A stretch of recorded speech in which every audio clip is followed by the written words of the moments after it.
The Open Curriculum of the New York Correspondence School, Ray Johnson's Pedagogical Mail Art. The New York Correspondence School is an alternative social network formed by the artist Ray Johnson, who encouraged artists, friends, acquaintances, and strangers to share their art through the postal system. Johnson began sending aestheticized mail to his friends as a teenager in the 1940s, a practice he continued to develop while studying at Black Mountain College, and by the 1950s, these mailings, often called mail art, had become a major aspect of Johnson's work as an artist.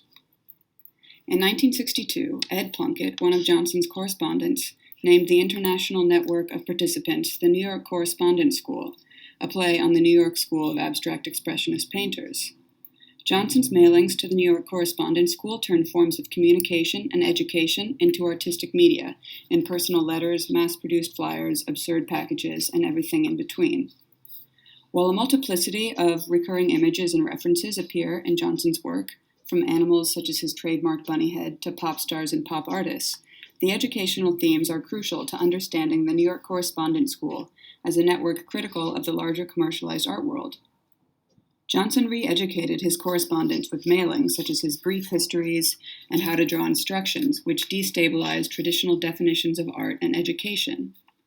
By encouraging collaboration and participation, these pedagogical mailings undermined notion of individual authorship and created a new model for network-based art experiences. The curriculum of the New York Correspondence School existed in constant flux. Johnson's lessons were open to the indeterminacies, chance encounters, and free associations inherent to both aesthetic and interpersonal experiences. A clear history of the New York Correspondence School is impossible to establish since it involves the collective activities of a shifting group of people, and because Johnson enhanced factual uncertainties by including unreliable statements and incorrect dates in his work. The New York Correspondence School has no history, only a present, as Johnson often wrote. William S. Wilson, a scholar and friend of Ray Johnson, explained, "No one learns the whole story from Ray." End quote. Johnson's nonlinear and indeterminate version of history is one of the subjects of his pedagogical mailings, as seen in his History of Video Art and A Brief History of Correspondence. In the latter, named and unnamed bunny heads dictate a fragmented narrative of Johnson's involvement with the New York Correspondence School as follows. I created the New York Correspondence School in 1929. I has had considerable influence in spreading mail art activity, mostly in South America. I is an energetic and prolific mail artist. I am active in New York art circles. I claim to have been doing it all his life. And the story continues. Though written by Johnson, his attribution of these statements to many different speakers and the fragmentation of the ambiguous chronicle reveal the subjectivity and incompleteness inherent to history in general. In a history of correspondence, the speech bubbles are both open and closed, like history in which events occurred in the past but are open to reinterpretation and have continuing effects in the present, as exemplified by Johnson's combination of grammatical tenses. In a history of video art, rather than constructing a story, Johnson labeled some of the heads with names of video artists such as Joan Jonas, Namjoon Paik, and Jonas Mekas, but he also included names of people who are not directly related to video art, like James Joyce and William Carlos Williams.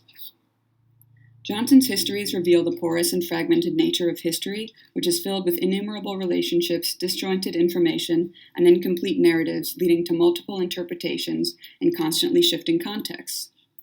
In an interview with Henry Martin in 1982, Johnson remarked, "History is a very loose subject in which anybody can declare that anything happened at any time at all, and maybe that will be accurate information, and maybe it won't be, and maybe that won't make any difference." End quote. Both history and the New York Correspondence School are indeterminate networks, the full scope of which cannot be comprehended or charted by a single person. Rather than aiming for an impossible goal of completeness or linear progression, Johnson's mailings illustrate that history has potential to be an open and creative field in which new connections can be discovered and constructed. Just as he re-educated his correspondents about the composition of history with mass-produced mailings, Johnson distributed numerous how-to-draw instructions which explore the relationship between language and images and reveal contradictions in the values perpetuated by the art market and commodity culture. By mimicking the methodical and generic aspects of beginners' step-by-step art instructions, Johnson's drawing lessons question the definition of art and paradoxically suggest that the process of making art both can and cannot be reduced to simple, repeatable steps.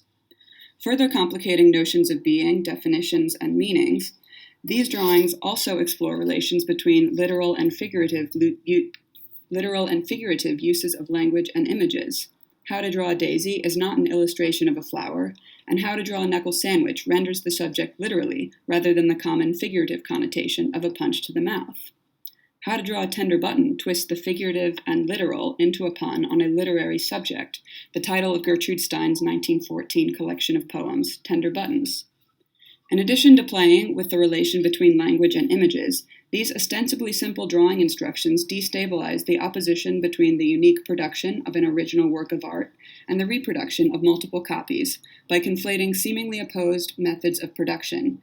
They were both drawn by hand and mass-produced with a photocopier. Johnson's drawing lessons illustrate their own production and reproduction. They were made for repeatability and produce difference in each instance of their reproduction, since Johnson and other male artists often reused the copies in collages and other new contexts. By drawing attention to systems of production and reproduction, Johnson rendered the original sources of these drawing lessons to be less significant than the abundance of new art that the copies potentially inspired. Active participation and collaboration between correspondents were crucial to maintaining the interconnected network of the New York Correspondence School. In addition to his How to Draw mailings, Johnson encouraged contributions from new correspondents by printing these images alongside a photograph of the French poet Arthur Rimbaud in Arts magazine in 1971. Johnson prompted readers to modify or add to the photograph of Rimbaud with humorous, open-ended suggestions and illustrations such as color face if you wish, or add a mustache, or write a letter on the face, or add a Chinese fortune cookie fortune, or a fact. Unlike traditional school assignments, these suggestions were not mandatory. Participation, however, was an integral part of the New York Correspondence School, since the network would dissolve without correspondents continuing to circulate mail. Johnson prompted responses with open-ended please add and return mailings, which, like his How to Draw instructions, he mass-produced and distributed to his correspondents. Included on this slide are a few examples of other mail artist modifications and of Johnson's own reuse of one of his templates, a silhouette of his head. These please add and return mailings could be compared to fill-in-the-blank worksheets or homework assignments, but rather than inducing conformity or having a correct answer, these templates use sameness to stimulate diversity. Another way in which Johnson encouraged participation was by suggesting that his correspondents disperse his work by detaching parts and sending them to other people. These instructions prompt his correspondents to relinquish the desire to preserve Johnson's mailings and their own work. Through cutting up one work of mail art, the participant would construct new connections by sending the pieces to other people, exemplifying the notion detachment as composition, which Johnson wrote near the center of the image on the right. It is unknown to what extent his correspondents actually followed the instructions to cut up his mailings, since there are more intact than dismembered surviving examples. Nonetheless, the invitation to destroy his work in order to distribute it to a wider audience, paired with the request that correspondents add in return some of their work, are lessons that direct participants to accept the ephemerality of mail and art and to be more open to chance and change. As Johnson explained in a 1968 interview, I never used to believe in a work of art being bought. I thought it should just be made and not cherished or sold. End quote. The contingency and immediacy inherent to both making art and interpersonal communication are the links connecting members of the New York Correspondence School. In addition to circulating mail, Ray Johnson organized in-person meetings for members of the New York Correspondence School. He often invited participants to these meetings with gridded lists and seating charts as seen in the invitation and meeting seating from 1968. Some of the New York Correspondence School meetings were for themed events, such as the Stilt Walk, or for one of Johnson's numerous special interest fan clubs, such as the Marcel Duchamp Fan Club, the Shelley Duvall Fan Club, and the Paloma Picasso Fan Club, to name only a few. Remembering a meeting of the Paloma Picasso Fan Club, Johnson noted, "Lots of glamorous people came. They wanted to know why they were there. I told people I was trying to create a room with a certain number of people, but magically the right number of people did not come." End quote. The recurring structures of grids and lists in Johnson's mailings create illusions of order, but the meetings were often absurd, unorganized, or haphazard events.